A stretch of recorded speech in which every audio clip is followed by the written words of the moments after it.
Okay, eto ang tanong. Ihaharap nyo si Madriaga agad-agad para pansira kay BP Sara, di ba? Yan yung purpose nyo. Nariyan si Rufus Rodriguez eh. Si Terry Ridon nga napapahiya kay Rufus Rodriguez.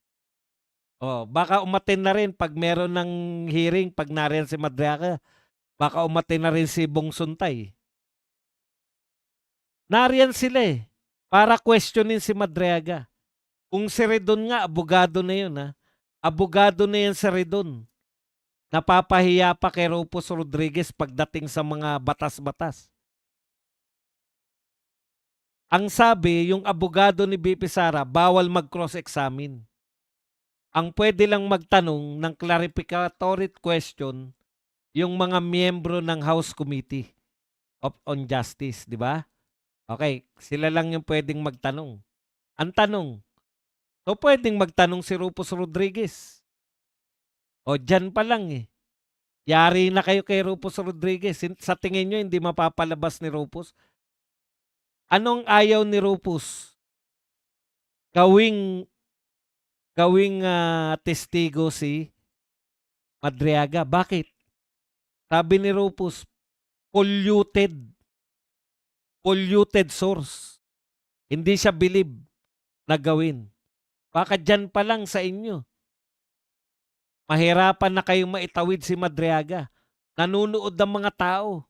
Tandaan nyo, ang isang taong nagsisinungaling, pwedeng mapalabas yan na nagsisinungaling sa pamamagitan ng mga tanong ng mga abogado. Diba?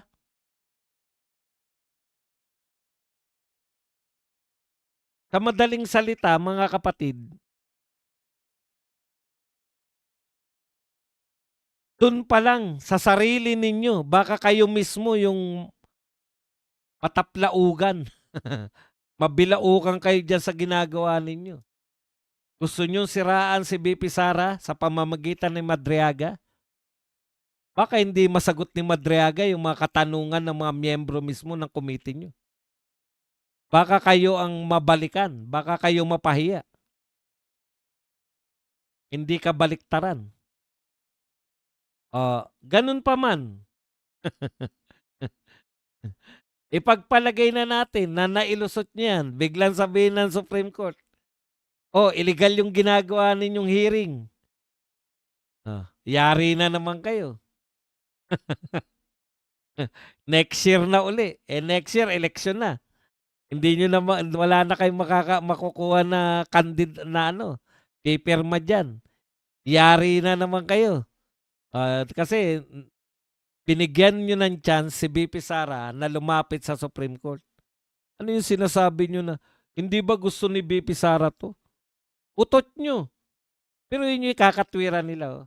Akala ko ba gusto nyo to na sumasagot kayo sa Supreme, tinanong nyo ba si BP Sara kung gusto niyang ma-impeach siya? Huwag niyong sabihin na gusto ni BP Sara yung ginagawa nyo. Katarantaduhan yan. Meron ba naman tao, Vice President, na gustong ma-impeach siya? Huwag nyo pong ikakatwiran yan. Niloloko nyo yung tao. Sasabihin nyo, di ba gusto ni BP Sara to? Tumusunod lang kami sa Supreme Court. Di ba gusto ni BP Sara tong ginagawa namin? Ma-impeach siya, gusto ni BP Sara? Huwag nyo pong ikatwiran na gusto ni BP Sara yung ginagawa nyong impeachment. Ito po ang sabi sa inyo ni Attorney Topacio. Si Luis Tro, si De Lima, ang papangit. Yan po. Hanggang dyan lang po ako. Wala nang kasunod eh. Meron pa pala. Ito. Yang si Sandanya, tabingi. Hindi na kami nagsasabi niyan. Ang papangit nyo daw. Si Sandanya, tabingi. Ang papangit ng sinasabi. Yun naman pala. Si Sandanya naman, tabingi. Ang katwiran. Naman pala eh. Huwag mo nang uulitin yung mga patawang ganyan. Yes, yo. Yes, yo. Tama na yung ganyang patawa. Wag ka nang uulit,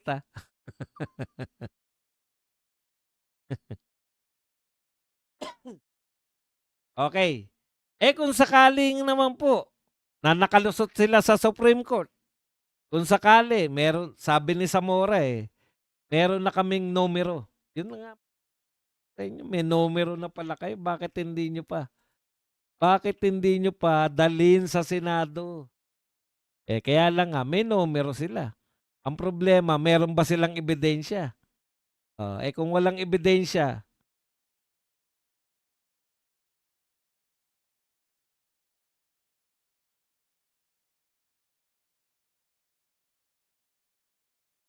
'di ba?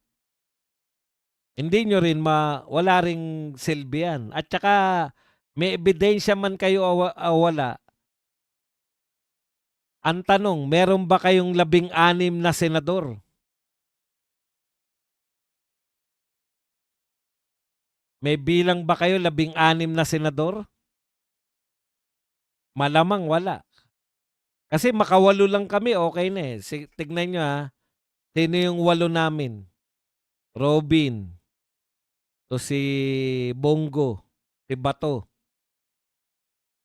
tapos siyempre yung Estrada tsaka si JB Ejercito, 5 na kasi ayaw nila na impeachment dahil yung tatay nila, karanasan ng tatay nila, 'di ba?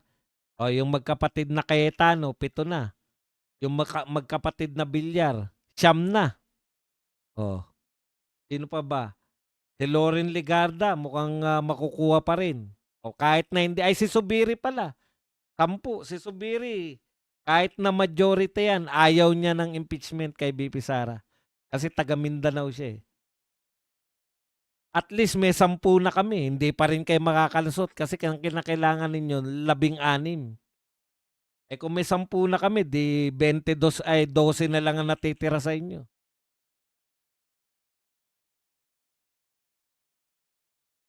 Ngayon, so mahihirapan pa rin kayo sa Senado.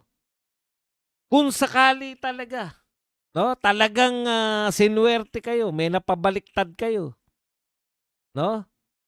Bumaliktad si kung sino man, nagkaroon kayo ng 16 na senador, sinuwerte kayo.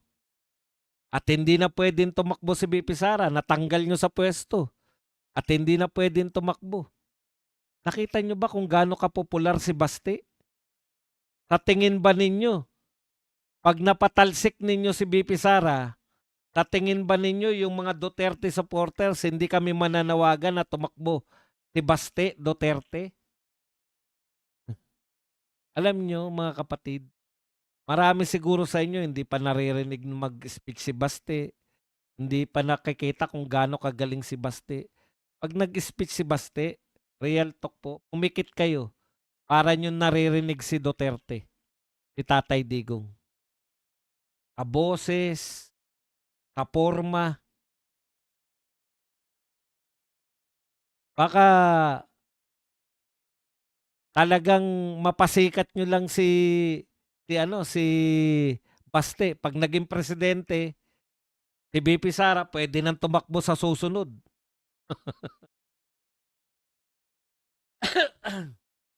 Kaya lahat po pag-aaksayan ng oras, tinataya ninyo lahat ng basket, kumbaga inilalagay niyo lahat ng itlog niyo sa iisang basket.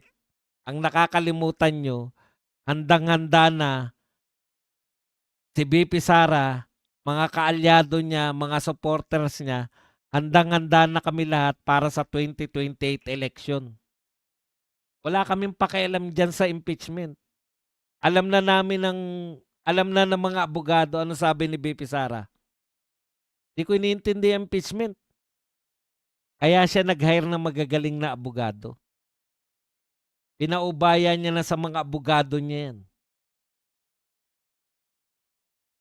Hindi niya na iniintindi yang impeachment dahil paubaya niya sa mga abogado niya, magtatrabaho na lang siya, iikot at iikot siya, at siya po ay makikita niyo na nagtatrabaho na Vice President. Partida wala pang, media coverage yan. partida ang nagko-cover lang sa kanya mga social media lang. Pero araw-araw, eh. Ang kagandahan po, dahil sa kagagawan ninyo, mga traditional, mainstream media, dahil din sa inyong kagagawan, unti-unti niyo nang ina-isolate yung mga tao sa inyo, hindi na naniniwala. Mas pinaniniwalaan pa yung mga vlogger, mas pinaniniwalaan pa yung social media kaysa sa mga balita ninyo. Yan ang totoo. Kaya wala yan, yung mga sinasabi nila sa mainstream media. Maapektuhan kayo kung mahilig kayong alam niyo po ang, algorithm, kung ano ang lagi mong pinanonood, yun po ang ibibigay sa'yo. Kung maka-Duterte ang lagi mong pinanonood, panay Duterte ang ano. Ang problema kasi, lunod na lunod 'tong mga dilawan, mga loyalista sa algorithm nila. Eh, kayo-kayo din yan, eh. Ang tawag nila diyan echo chamber. Kayo-kayo lang din yan, eh. Akala niyo ang lakas-lakas niyo dahil lahat ng napapanood niyo pabor sa inyo, anti-Duterte lahat. Algorithm po yan ng YouTube, algorithm po yan ng social media. Ang labanan po, may kakayahan ba kayo na magpa-rally ng 150,000 katulad ng rally ngayon? Minimum. Minimum po yan. Alam nyo ba, kunwari, tipagan ni BP Sara, pag nagpunta siya sa iba't ibang bansa, kala nyo ba hindi dudumugin niya? Sa Hong Kong na lang, yung huling rally ni Tatay Digong dun, eh. Nakita nyo sana kung gaano karami yung tao ron. Kung gaano karami yung tao sa labas ng stadium. Napakarami. Kaya yan, kayo lahat very busy. Busy kayo lahat sa paninira kay BP Sara, pero si BP Sara advance na. May mga programa na siya sa gobyerno. Si BP Sara, unti-unti nang kinukumpleto yung slate niya sa senatoriables. Sabi niya nga, nanliligaw na siya ng Vice President, eh. At alam natin na may ideya na tayo kung sino yung Vice President. Kaya hindi na rin tinatantanan ngayon si Marcoleta, eh. Tignan nyo naman, si Marcoleta, oh, siya lang po yung may sense dun sa mga senador ngayon, eh. Siya lang po yung nagko-question na bakit ang taas ng ano. Ngayon si Ramon Ang, nagsasalita si Ramon Ang ngayon na hindi raw sila magsasamantala. Di ka pala magsasamantala, bet ang taas ng presyo ng Petron.